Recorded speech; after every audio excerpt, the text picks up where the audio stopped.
Saan met nga papaudi dagit iti Filipino community iti met Hawaii iti palang sarabo iti barong atawan. Sigon kini Antonia Di Guzman nga agpadamat laeng ti tradisyon dagiti Filipino sadyay. Topic astaken masansan ket ginatang dagiti may sagsagana agsipunta dati paglakwan kukwa iti Filipino community sadyay. Awamat iti adakas na kunana iti suruten dagiti pamati kasi iti palagsuot iti may parbeng kolor iti bado. Kaya na pa nga damot na dagiti video okay ken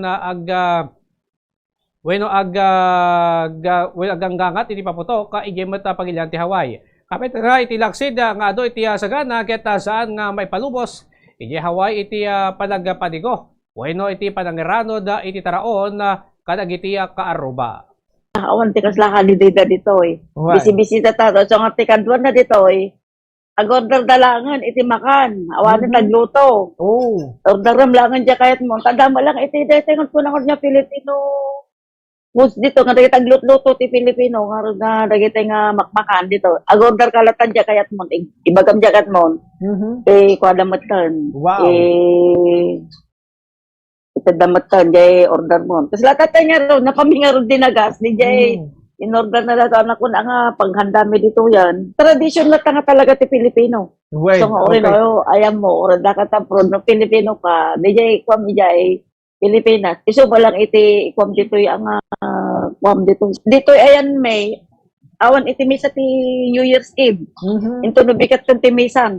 Ay adda kay da man nariman ti dadot na nalabsam ita tay before nga sumurot kami dito, manariman kita nang papaputok dan. Maya, dito, dadala tamo, diyan, tamo, makikat dati paputok dito, basta New Year dito, dala tamo paputok dan. Madamdaman to, kita ito no, dati 12 midnight, talaga nagpintas kung ti paputok dito eh. Ay, multiple kadas ko dito, yung kata, kung nada nga kulay ti ko tata, blue, red, gold, kada kwa, so kanina ka navy blue ako. Nagiti ka ruba, may nga rin dito ko pa, adada diti payruaran diti ruanda pa nga nagi-display iti kwadan.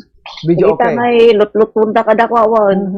Dada di tarwar igid kalsada. Ang kamabadin nga agpadigom ti karubam dito awan ti tabaka kanuno di padigom kanera na nga agsakit ti tiyan na uno padigom nga.